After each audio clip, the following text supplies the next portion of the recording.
if you're playing football and take a shot at the goalie and the goalie stops it, right? Do you never take a shot at the goal again? No. Welcome to Unstoppable Podcast with Harry Sardinas, inspiring conversations with influential millionaires, investors, thought leaders, entrepreneurs who are making a massive difference with their innovative products and services, and sharing the challenges and wisdom of how they sold their first million. How would you like to achieve your first million? And today we have a special guest, Scott, based in United States. Scott, can you please introduce yourself? How you doing? My name's Scott Springer from Shellwood Consulting Group. Okay. Hi, Scott. So why you decide to become an entrepreneur? You know what? I've always had the entrepreneur bug from even before I got into working in businesses. I spent a lot of years working in businesses, had a couple small side businesses, and then started my own consulting company 3 years ago. But then, Scott, this entrepreneurial, I think that we all as entrepreneurs, we always have something within ourselves that say, well, when I have a chance, I'm going to do something amazing. But where do you think that this inspiration, regardless that it was within you, do you have any source of inspiration? Your parents were entrepreneurs, any friend, you read in a book. So what happened? You know what? My parents were not. My parents kind of worked all the time. My grandfather had his own business. Same like me. Same like me. My grandfather was an immigrant from Spain. He arrived to Cuba, and he's the only one that had business. But my parents was employee. They were teachers, actually. Same case, right?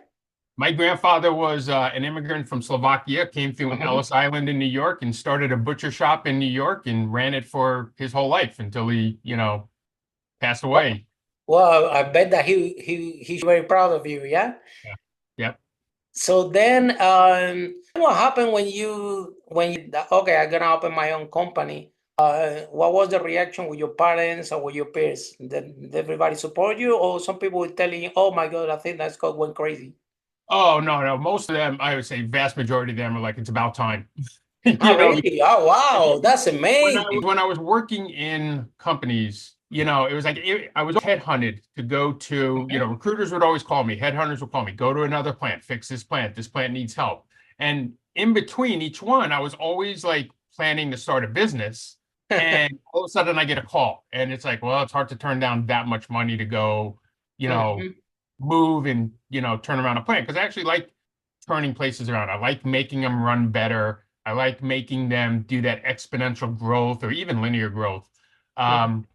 But then on the last one, it was, we doubled every year for 5 years. I was at Vital Proteins. And at the end of it, we sold to Nestle. I stuck around for another year. And Nestle's a great company, as, everybody knows. But it's different. It's not entrepreneurial like, being in a small company. And so I started my own consulting company. But Scott, they make you really, really comfortable. Make sure that they pay you a good salary, that you have holidays, that you can have an amazing car, a big house. They make you really, really comfortable. Do you gonna live all this comfortable life and start your own business, which is something that is very risky thing to do? It's comfortable, but then that's also a fault. Like entrepreneurs don't like to be comfortable, right? Yeah. You want to be growing something. You want to be creating, building, designing. You don't want to just sit there and do a 9-to-5 job, going to work for 8 hours and, take a long time to do it. You want to have a little bit of that, not too much stress, but enough stress to make it exciting, and being an entrepreneur is exciting. Going to work 9 to 5 is not very exciting. Yeah. Most jobs. Some jobs are, but not all of them, And then we happen that, Scott, in the corporate, what we find out is that, sometimes they make you really comfortable, they pay you very good money, but one day they might show up and tell you, we don't need you anymore. Yeah. And then you have, you have a specific skill because you have been working in company in a specific skills. And then when you become an entrepreneur, it's completely different ballgame because you have to develop skills in so many areas. And sometimes it's like we call it a false trap of corporate, right? They be really comfortable, they pay you good money, but they want you to do specialized specific, and they want you to do this specific task all your life. Yeah. And then when they don't need you, they will get rid of you. And then What happened with the Scott, right? Yeah. So yeah, people become a subject matter expert in a given area, and I very saw. good. They become very good at that area. The longer they're with the company, they get better in that given area. Whatever that area is, it could be accounting. You become an accounting expert, right? So you end up Be a being a manager, consultant. you can be in the C position level, but at Yeah, the you end could of be the like a chief day, accounting officer for a big company, but you really don't know marketing. You don't know manufacturing. You don't know, the other legal. You don't know the other. You know a little bit, but not a whole lot because that you focused on accounting. And then when you're an entrepreneur, you got to be a jack of all trades. You got to yes, know quite a absolutely. bit. You either got to know quite a bit about a lot of things, or you got to learn it fast, or find people who are experts in the areas that maybe you don't want to work on. Definitely, you not get bored if you become an entrepreneur, right? Oh no, not at all. Anything but bored. Yeah. Yeah. So, Scott, in your opinion, what is more risky? To keep doing your corporate job despite that you get very good pay, and one day you can get lucky and you never have the necessity to get rid of you, and then you live for your comfortable life with a retirement, or to get some experience in corporate, but at the end of the day, go and design your own journey and your path. The both you're using both. So which one do you think that is more risky, to keep your corporate or to start your own business when you have experience? Well, it's kind of like the stock market. The smaller the company, the higher the risk, right? And so whenever you're starting your own company, it's a higher risk than staying in a job. It just naturally is. But it doesn't mean you don't do it. It doesn't mean, and if you fail once, it doesn't matter. Usually, like I saw someone told me a stat, it's like people got to start like 10 companies to have a very successful one. No, When I was at Vital Proteins, the owner sold it for, a lot of money to Nestle, right? It wasn't his first company. It was like his fourth or something like that. absolutely. Bunch of different companies. Shellwood Consulting is like my third company that I've owned, that I've incorporated over the years. I might probably have 4, 5, 6, 7, 8 before I retire. Just because one company is unsuccessful, yeah. Yeah, tell me about it. If I tell you all the money that I failed and all the mistakes that I have done, you will start to cry here. I will depress you. Yeah. So we're not gonna go there. If you're playing football and take a shot at the goalie and the goalie stops it, right? Do you never take a shot at the goal again? No. Yeah. No one's 100% on everything, right? At the end of the day, it's developing the skill. A lot of people are asking, "Oh, Scott Harry, oh, you're great entrepreneurs. You only can do that." But I think that what we have to share with entrepreneurs here, that everyone can be an entrepreneur. It's about develop a skill. It's like driving. Knowing the processes and the skills. Yep.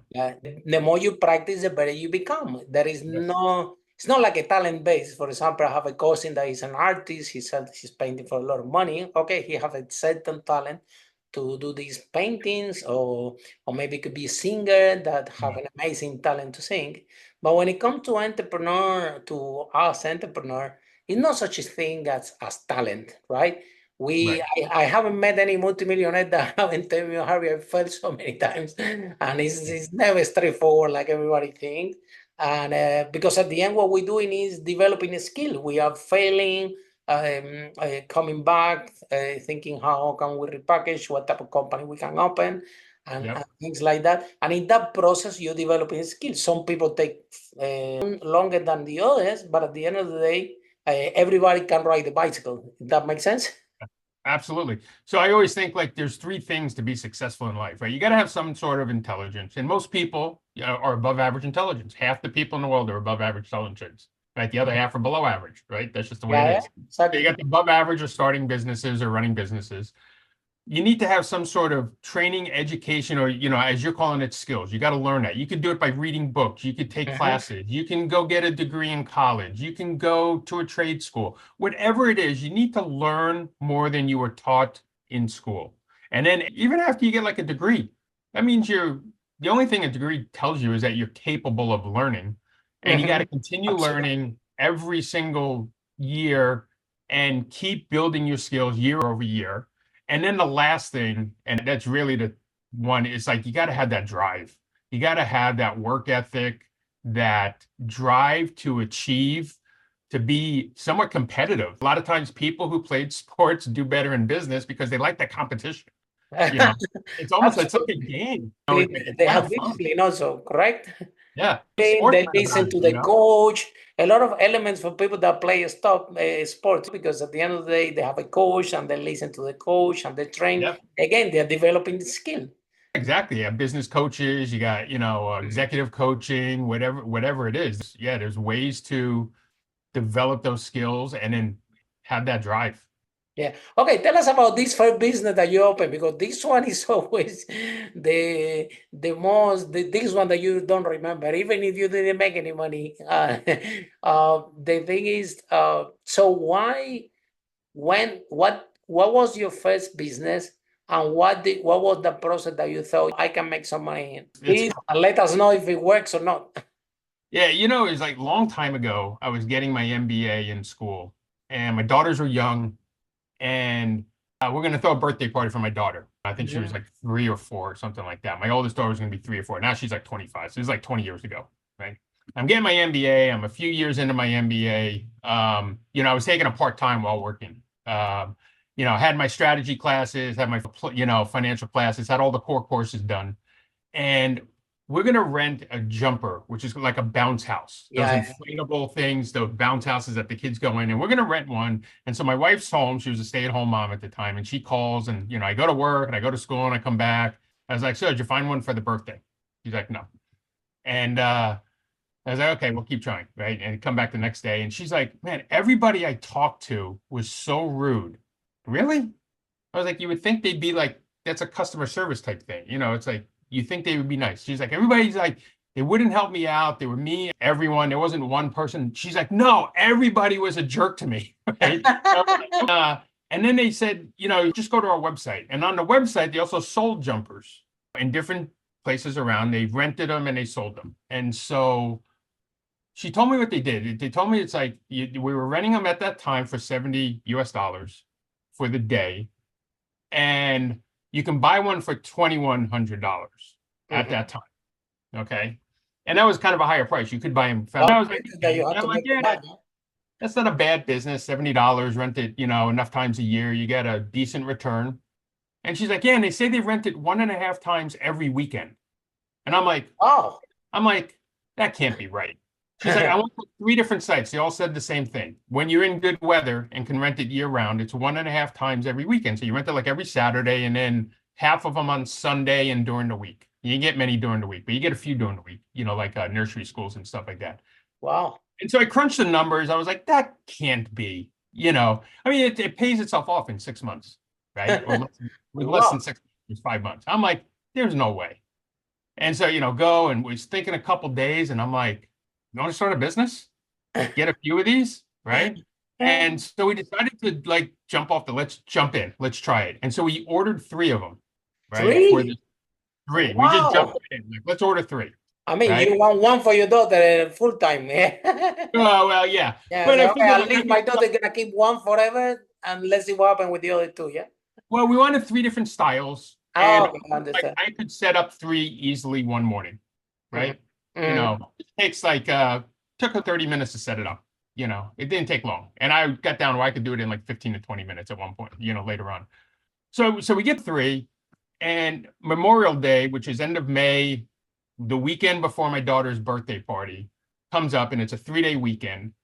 And we didn't have any ad. We had one little ad in a little newspaper, like this big, that we put in 2 weeks before Memorial Day. We didn't even have the jumpers yet. We weren't get the jumpers till the week before Memorial Day. We put it in 2 weeks early. That first week, which was 2 weeks before we even had them, people were calling to rent them that weekend. And my wife, we decided ahead of time. I was like, well, what do I tell them? I just tell them we're booked. We didn't even have jumpers yet, right? We're like, we're full, right?